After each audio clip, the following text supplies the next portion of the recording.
Bismillahirrahmanirrahim. Assalamualaikum warahmatullahi wabarakatuh.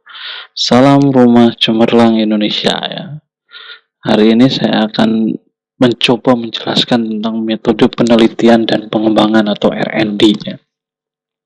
Kebetulan saya pernah melakukan riset ini, nanti saya akan bahas riset saya ini menggunakan apa jenis pengembangan yang mana ya, dan saya akan fokus ke sana. Tapi sebagai pengantar, saya coba ulas dulu apa sih penelitian dan pengembangan itu ya.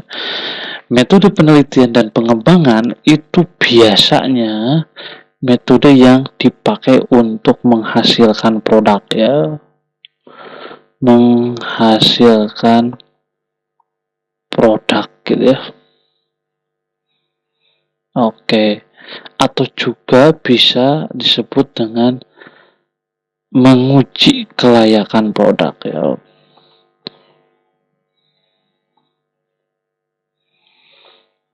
Oke, begini ya, awalnya dari sini.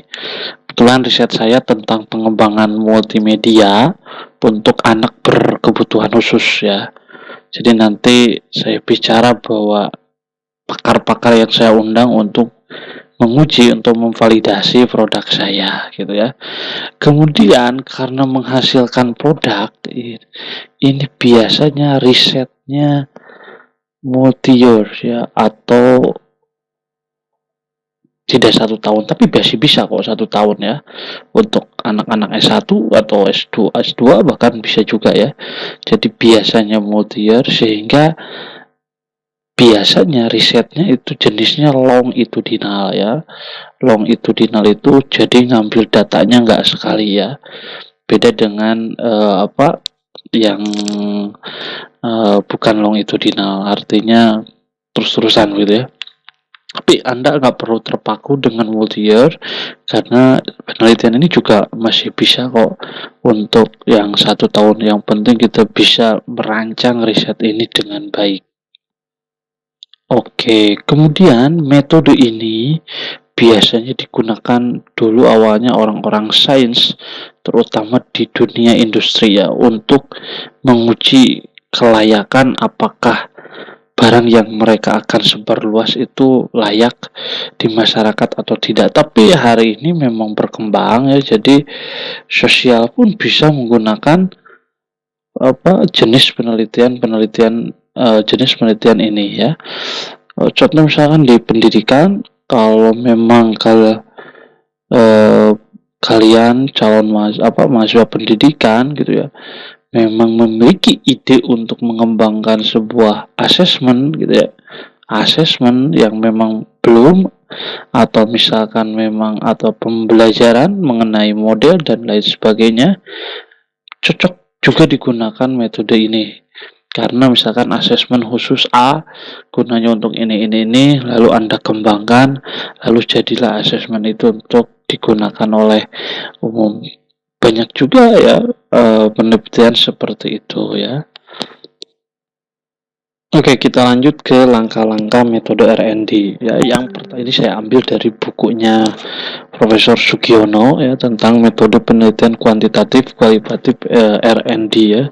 Yang pertama adalah potensi masalah. Ini penting ya, karena biasanya kalau masalahnya ada, maka kita bisa mengembangkan. Contoh kasus lah, masalahnya aja nih, misalkan tingkat korupsi kita tinggi, maka kita harus membuat model bagaimana eh, para pemangku kebijakan itu tidak berpotensi untuk mensalahgunakan wewenangnya. Maka itu ada benar. Nah, biasanya di potensi masalah itu harus bisa berbasis data ya, bukan oh iya katanya, tapi harus berbasis data yang relevan dengan apa yang kita teliti gitu ya. Artinya apa? Kalau misalkan memang masalahnya sesuai dengan basis datanya, misalkan tingkat korupsi kita tinggi ya, maka kita akan membuat sebuah model pengembangan pengukuran kinerja pegawai atau apalah begitu ya. Jadi harus berbasis data.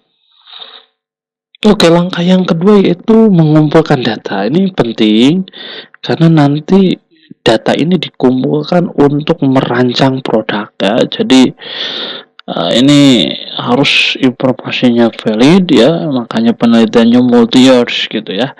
Ini penting pengumpulan data supaya rancangan produk itu benar-benar dapat mengatasi masalah yang ada pada tahap pertama ya. Jadi ini penting, peneliti harus benar-benar nih menggali informasi untuk merancang produk. Tadi saya katakan, oh ada masalah nih, maka coba kita rancang sebuah kinerja atau apa gitu ya, penelitian ya. Nanti kalau kasus yang saya nanti akan lebih ke multimedia pembelajaran untuk anak berkebutuhan khusus ya. Oke, langkah selanjutnya adalah desain produk ya.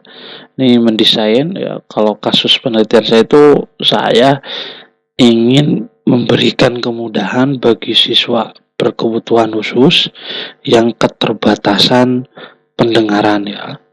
Maka saya membuat multimedia yang semenarik mungkin untuk dapat dilihat, memancing siswa APK untuk mau belajar dengan baik gitu ya. Maka disusunlah perancangan desain multimedia yang cukup efektif ya, cukup sederhana tapi dapat digunakan dengan baik ya. Oke, berarti tampilannya harus memang tampilan siswa khusus untuk APK gitu. Setelah didesain produk, saya validasi desain itu harusnya mengundang beberapa pakar ya.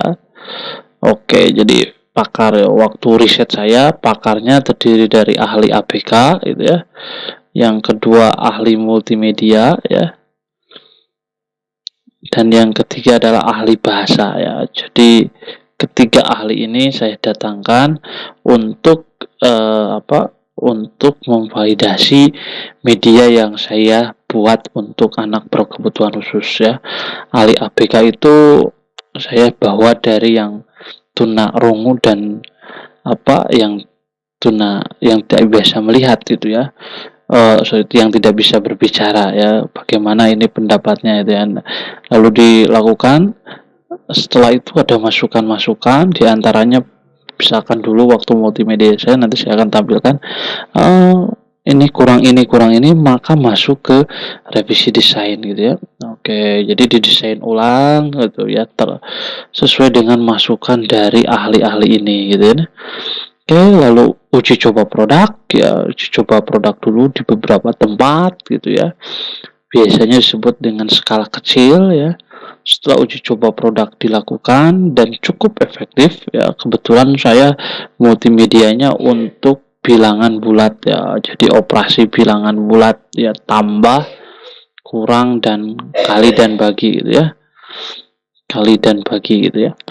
Nah, setelah uji coba produk ya memang dirasa ada kekurangan lagi, maka direvisi lagi produk itu ya sesuai dengan temuan-temuan di lapangan dan masukan dari pakar. Lalu nanti uji coba ya.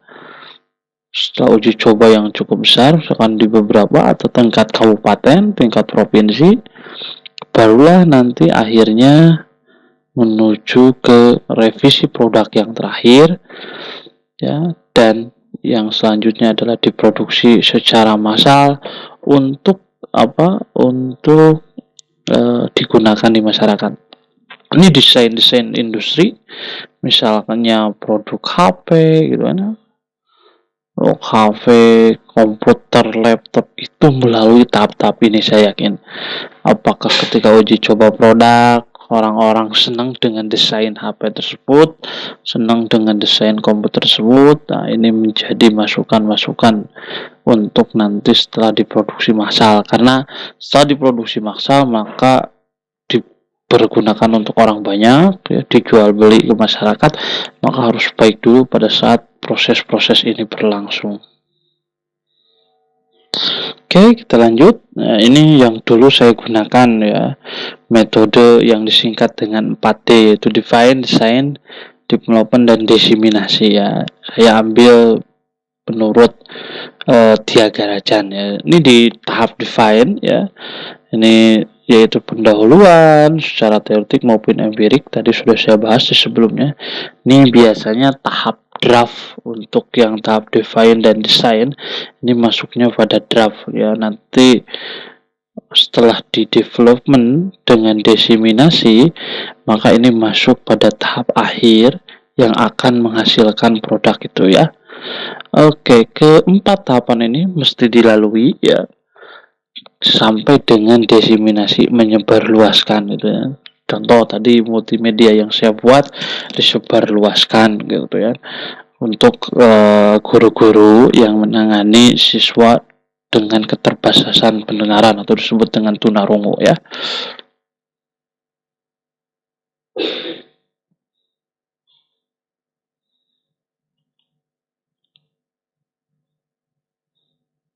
Oke, kita lanjut ya. Ini salah satu contoh pengembangan multimedia yang saya kembangkan ya. Ini sudah melalui tahap validasi ahli ya. Ini gambar-gambar ini sudah disesuaikan dan diberikan masukan oleh ahli multimedia ya.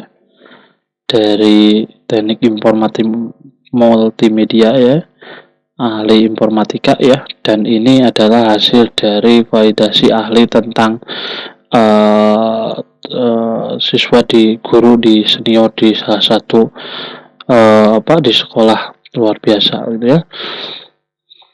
Oke, ini contohnya, ini masukan, misalkan tolong jangan dulu masuk ke bilangan yang cukup besar misalkan ya. Ini contohnya juga dibuat dalam bentuk konkret gitu ya. Awalnya jawabannya tinggal mengklik gitu ya, tinggal mengisi, tapi gurunya minta di awal-awal tolong suruh milih dulu, biasanya agak-agak kesulitan gitu ya. Lalu saya desain kalau jawabannya misalkan 6 akan ada kurang tepat gitu ya, harus coba lagi kata-kata penyemangat. Itu juga dikonsultasikan dengan ahli psikologi, yaitu anak berkebutuhan khusus ya. Setelah melalui tahap-tahap itu lalu saya coba gunakan gitu di beberapa sekolah ya.